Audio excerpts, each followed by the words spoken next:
배경고 1학년 중간고사 기출분석을 해보도록 하겠습니다.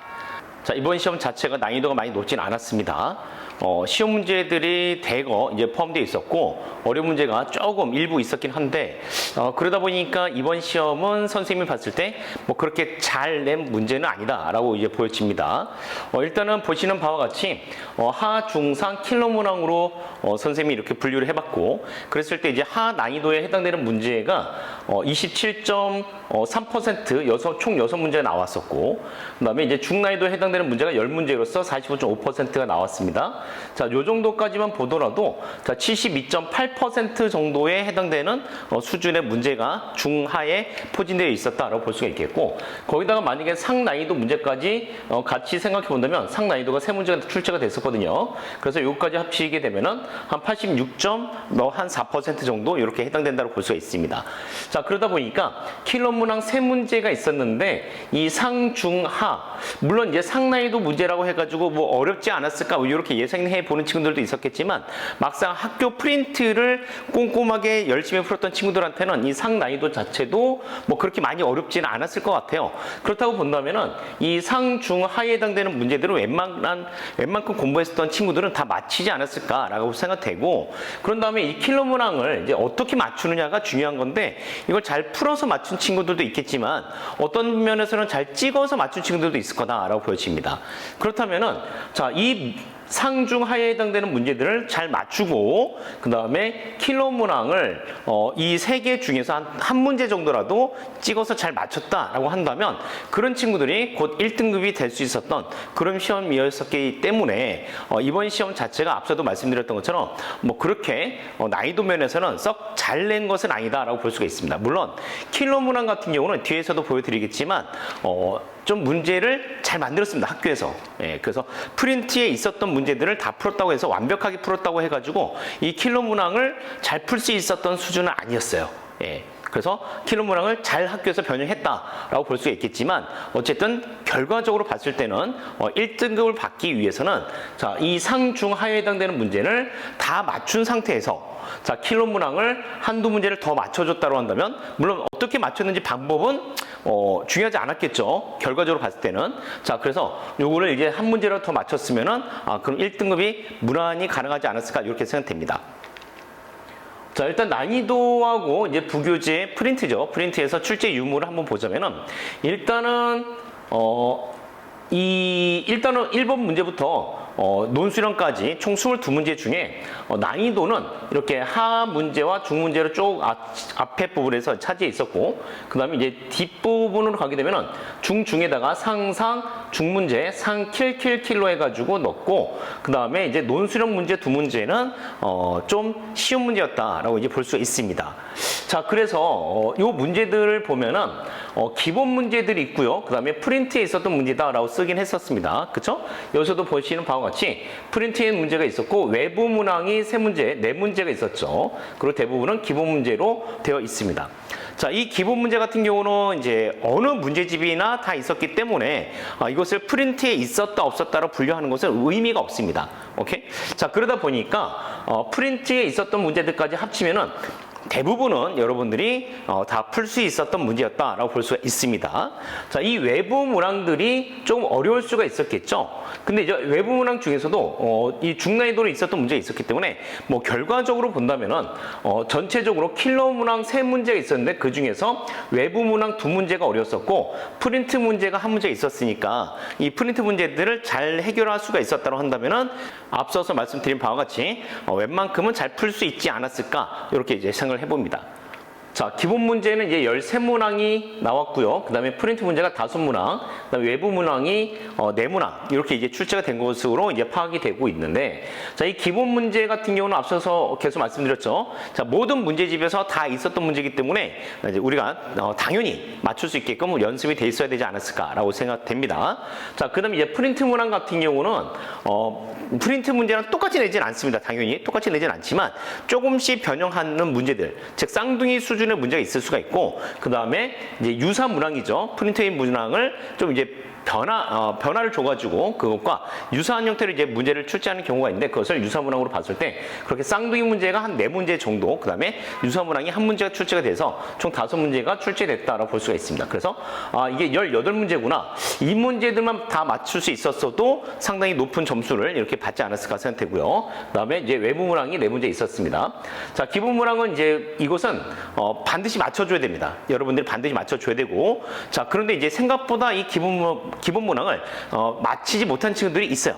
뭐 이렇게 중간중간에 틀린다는 거죠. 그러니까 한 1번부터 15번 정도까지는, 14번, 15번 정도까지는 그러니까 무난하게 풀 수 있어야 되고 다 맞출 수 있는 수준의 형태였다라고 이제 볼 수 있고, 앞으로도 시험이 보통 그렇게 나올 겁니다.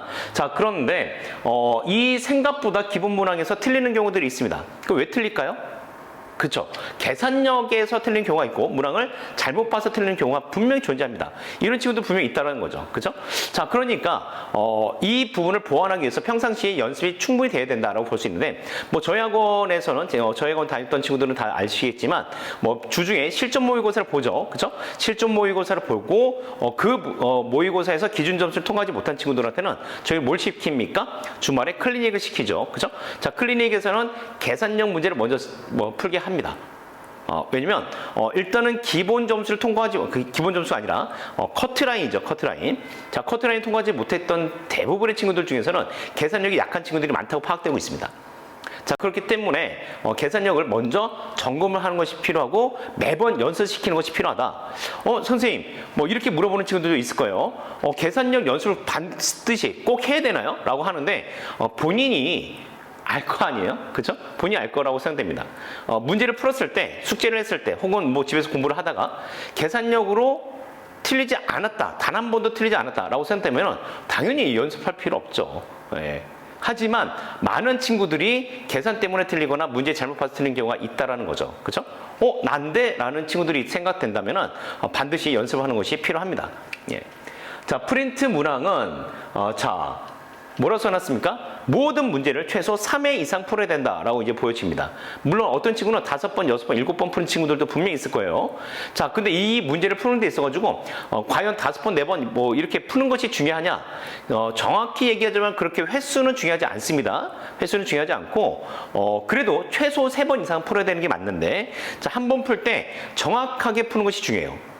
정확하게 푼다는 것은 그 문제를 이해하려고 노력하는 거고, 그 다음에 그 문제를 내가 틀렸다고 한다면은 왜 틀렸는지, 또 이것을 다 맞췄다고 했을 때도 그냥 맞췄으니까 넘어가는 게 아니라 이 문제에서 중요한 것이 뭐였는지, 포인트가 되는 것이 뭐였는지, 내가 더 깊게 생각해 봐야 되는 것이 무엇인지, 이런 것들을 잘 생각해 가면서 공부하고, 또 그것을 뭐 예를 들어 포스트잇 같은 데다가 기록해 놨다가 그걸 자기 것을 만들기 위해 공부하는 친구들이 있죠. 그렇죠?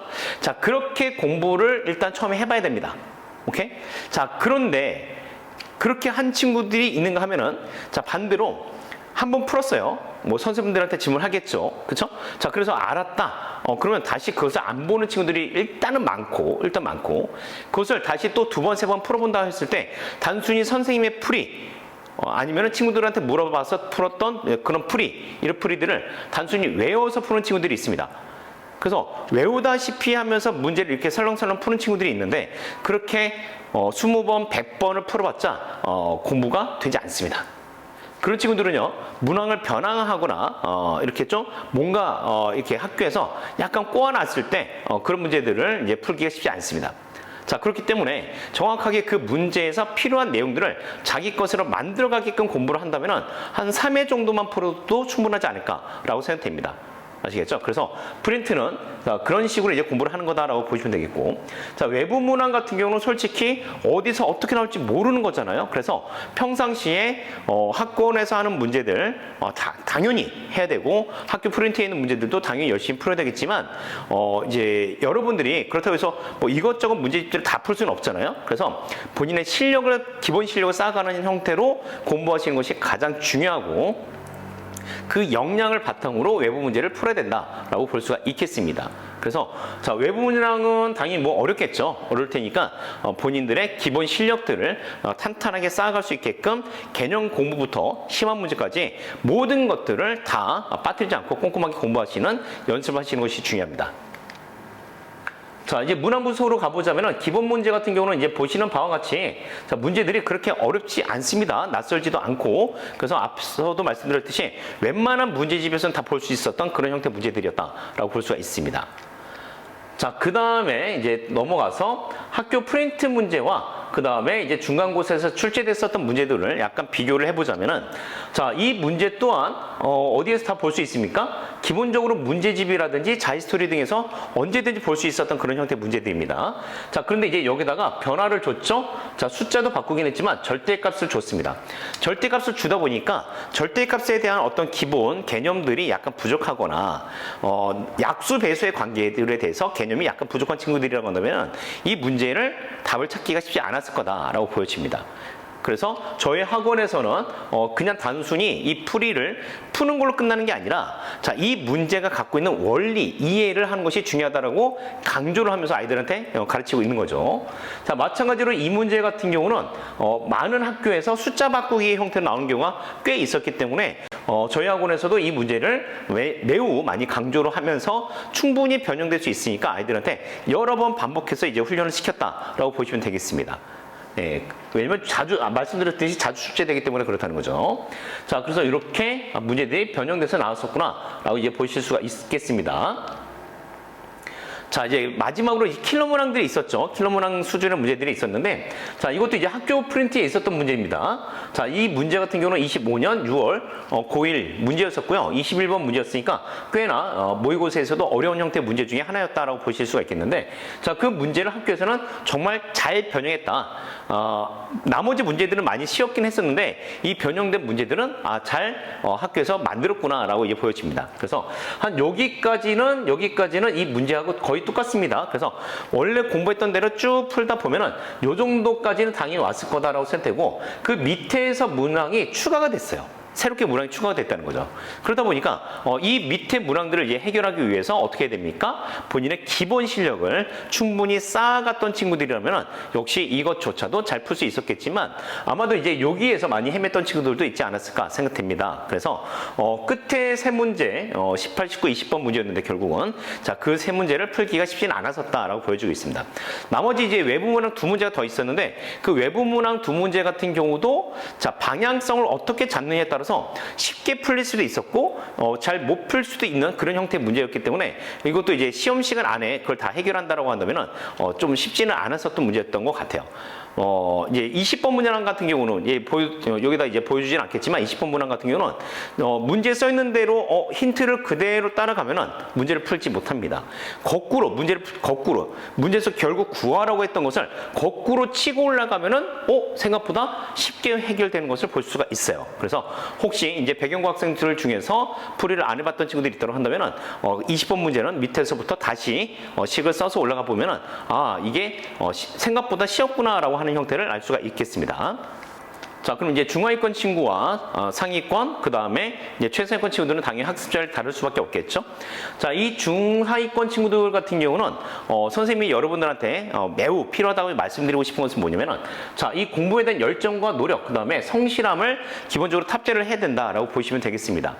보통 이 성적이 중하위권에 있는 친구들은 숙제를 잘 안 해간다거나 학원을 혹은 학교에서 이렇게 학원 같은 경우는 잘 빠지거나 그죠? 아니면 숙제를 잘 안 하겠죠. 학교에서는 쉽게 졸거나 딴짓하거나 이런 경우가 있을 겁니다. 자, 그렇게 해서는 이 중하위권에서 벗어나기가 쉽지 않습니다. 그래서 본인이 생각했을 때 내가 좀 열심히 공부해가지고 성적 좀 올리고 싶다라고 생각된다면은 좀 더 지금보다 성실하게 임해줬으면 좋겠고 학원에서 내주는 거, 학교에서 알려주는 것들에 대해서 좀 더 성실하게 풀고 그 다음에 풀고 참여를 하는 그런 어떤 노력을 보여주면 좋겠다라고 보여지고 있습니다. 이것이 첫 번째 조건이다라고 볼 수가 있겠고, 만약에 이런 조건들이 없다, 내가 그런 조건들을 이렇게 장착할 생각도 안 할 거고 노력도 안 할 거고 이렇다라고 한다면은 당연히 중하위권에서 절대로 벗어나기 쉽지 않습니다. 그러면 대학은 어떻게 됩니까? 대학은 뭐 당연히 뭐 인솔은 힘들겠죠. 예. 자, 근데 만약에 이런 것들을 좋아, 내가 지금부터 열심히 노력해가지고 이것을 장착해야지. 좀 이제 선생님이 알려준 대로 노력해봐야 되겠다. 성실함께 뭔가 이렇게 저렇게 임해봐야 되겠다라고 생각된다면은, 자, 이제부터는 어떻게 해야 됩니까? 자, 1번부터 14번, 15번까지는 오답 없이 맞히는 연습을 하는 것이 중요합니다. 아시겠죠? 자, 계산력 확실히 확보를 해야 되는 게 필요하고, 개념도 제대로 공부해서 머릿속에다 탑재를 하는 것이 중요합니다. 그래서 1번부터 15번까지는 내가 이것을 무조건 맞힐 거야 라는 각오를 갖고서 덤비시고, 그러면서 틈틈이 어려운 문제들도 보셔야 됩니다. 자, 내가 쉬운 문제들 위주로 맞출 거니까 어려운 문제를 안 볼 거야 라고 한다든가, 혹은 반대로 자, 나는 어려운 문제들 위주로 풀 거야, 쉬운 문제를 잘 푸니까 어려운 문제들 위주로 풀 거야 라고 하는 친구들은 반드시 계산 연습이 안 되기 때문에, 자, 이런 1번부터 15번까지 중에서 틀린 문제가 반드시 생길 수밖에 없어요.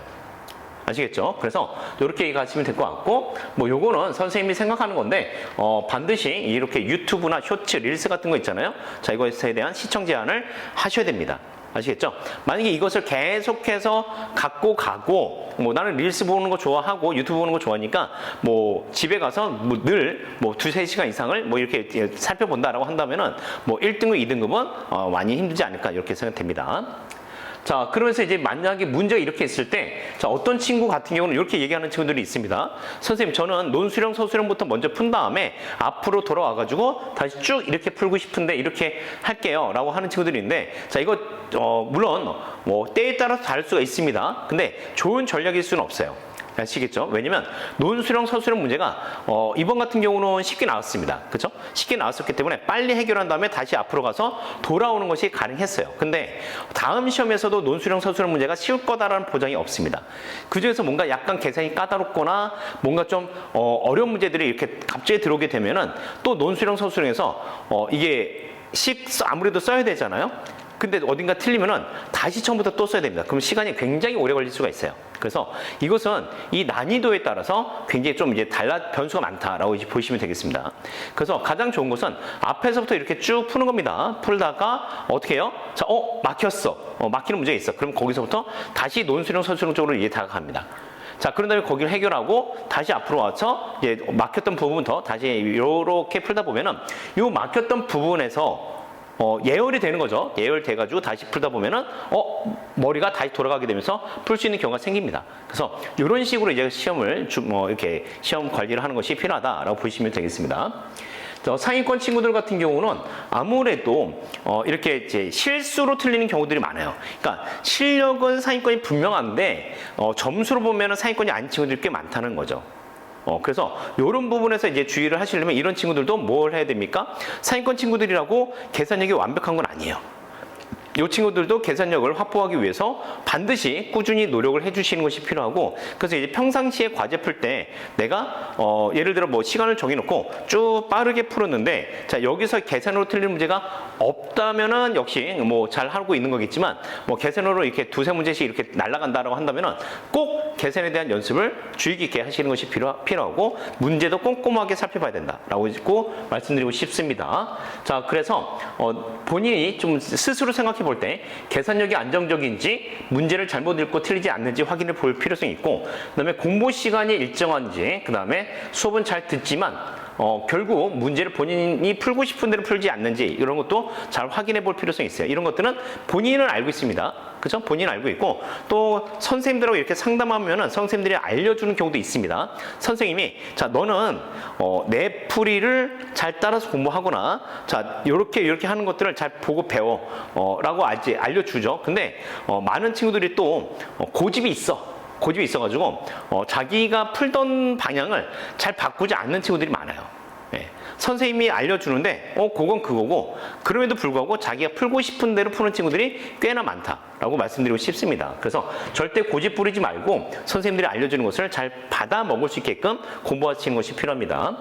자, 그 다음에 이제 뭐 상위권 친구들 같은 경우는 딱히 지금 이제 5등급 체제에서는 크게 문제가 되질 않습니다. 예? 그러니까 상위권 친구들의 문제는 1등급을 최대한 많이 받게끔 가는 것이 중요하죠. 그렇죠?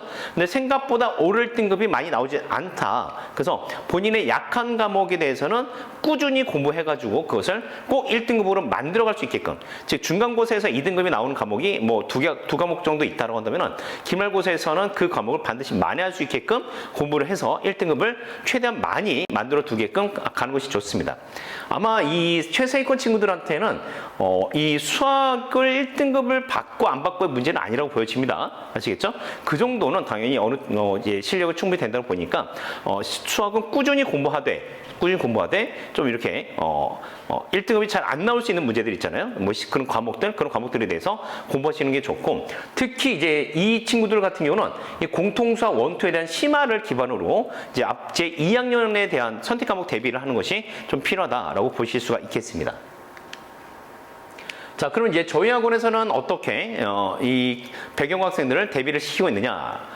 자, 지금 저희가 사용하는 배경고 1학년 내신 대비 교재들은 다음과 같이 이렇게 이제 보고 있습니다. 좀 많이 있는데, 자, 자이스토리는 당연히 풀리게 됩니다. 자이스토리는 아무래도 이제 배경고 학교 프린트 자체가 모의고사를 기반으로 내기 때문에 이렇게 자이스토리를 풀다 보면은 많이 얻어 걸리는 문제들이 많습니다. 그렇기 때문에 자이스토리를 반드시 풀어줘야 되는데, 뭐 상위권, 최상위권, 중하위권 친구 가릴 거 없이 모두 다 풀어야 됩니다. 물론 중하위권 친구들은 자이스토리 각 단원의 뒷부분에 있는 1등급 문제들을 이렇게 바로바로 소화하기는 쉽진 않을 거예요. 그러다 보니까 빠르게 한 바퀴 돌고 또다시 풀면서 1등급 문제를 다시 반복해서 이렇게 좀 풀어볼 수 있게끔 그렇게 가는 것이 중요하다라고 보실 수가 있겠습니다. 자, 요 안양, 분당, 강남 기출 문제들도 풀어보는 것이 좋은데, 이 안양권 문제가 생각보다는 쉽습니다. 강남 기출에 비해서는 생각보다는 좀 쉬워요. 그렇지만 그래도 이런 문제들을 이제 풀어봐야 되는 것이 문제가 어떻게 변형되고 있는지도 보셔야 됩니다. 그러니까 배경고 같은 경우도 이제 프린트 문제를 그대로 똑같이 내는 것이 아니라 새롭게 문제를 추가시키거나 변형하거나 이렇게 이제 문제가 출제되다 보니까 다른 학교 선생님들은 어떻게 문제를 출제하고 있는지, 어떻게 변형하고 있는지 그런 것들을 이제 좀 이렇게 주의 깊게 보기 위해서는 다른 학교들, 이렇게 좀 어려운 학교들의 어려운 지역의 이제 문제들을 같이 살펴보는 것이 중요하고, 또 그러면서 시간 연습을 하는 거죠. 내가 50분이라는 시간 안에 이 문제를 어떻게 잘 맞출 건지, 실수 없이 잘 맞출 수 있는지 그런 것들에 대한 연습이 필요하기 때문에 기출 문제를 반드시 풀어보는 것이 중요합니다. 자, 그러면서 저희가 요 자이스토리도 모의고사 문제지만 모의고사에서 고난도 문제들만 모아둔 그 스페셜 A라고 저희 자체 교재가 있는데, 그 자체 교재를 배경고 학생들한테는 당연히 풀릴 예정입니다. 풀렸었고요. 그래서 이런 것들을 갖고서 좀 이제 외부 문항에서 출제될 수 있는 문제들까지 같이 대비하기 위해 풀리고 있다라고 보시면 되겠고, 배경고 학교 프린트는 생각보다 좀 학교에서 늦게 나눠주는 경향이 있다 보니까 이 문제들을 갖고서 저희가 나름대로 빠르게 유사문항을 만들어서 주고, 그 다음에 중요한 문제들은 풀이를 동영상으로 찍어가지고 제공도 해줍니다. 왜냐면 이제 학생들이 뭐 그 프린트 문제들을 이제 학원에 와서 선생님들한테 질문하겠죠. 그죠? 자, 그런데도 불구하고 집에 가서 다시 풀어보려고 하면은 안 풀리는 경우가 또 있을 겁니다. 그러면은 다시 누군가한테 바로바로 물어봤으면 좋겠는데 물어볼 선생님이 없죠. 집에 가면은. 그러다 보니까 상당히 답답해하거나 좀 다음 기회를 이렇게 미루는 경향이 있는데, 자, 모르는 건 바로바로 해결해야 되죠. 그죠? 자, 그래서 어떻게 합니까? 저희가 중요한 문제 같은 경우는, 어려운 문제들 같은 경우는 풀이 영상을 찍어가지고 유튜브에다가 올려줍니다. 그리고 학생들한테 보고 공부할 수 있게끔 열어둘 테니까 그렇게 공부를 해주시면 좋을 것 같습니다. 자, 마지막으로 실전 모의고사에 대해서 빠르게 말씀드리자면은 실전 모의고사 같은 경우는 저희가 매주 진행하고 있으면서 일정 커트라인이 있는데, 그 커트라인을 통과한 친구는 아마 담당 선생님, 저도 마찬가지지만 담당 선생님이 그 학생한테 유사문항이랑 그다음에 5단 문항을 줘가지고 과제로 내줄 겁니다. 자, 그런데 이제 만약에 기준 점수를 통과하지 못한 친구들이 있잖아요. 그럼 이 친구들은 내가 주말에 클리닉을 나와야 되는구나 라고 생각하시면 됩니다. 아시겠죠? 뭐 이렇게 막 빠지려고 노력할 필요는 없습니다. 클리닉 나와가지고 열심히 계산형 문제 풀고, 그 다음에 제시험 보고, 이렇게 해서 한 문제라도 더 공부해 나간다면 다음 기말고사에서는 좀 더 높은 점수를 받고 1등급, 2등급 원하는 등급을 받을 수 있을 테니까 그렇게 하기 위해서는 열심히 참석하시는 것이 필요합니다.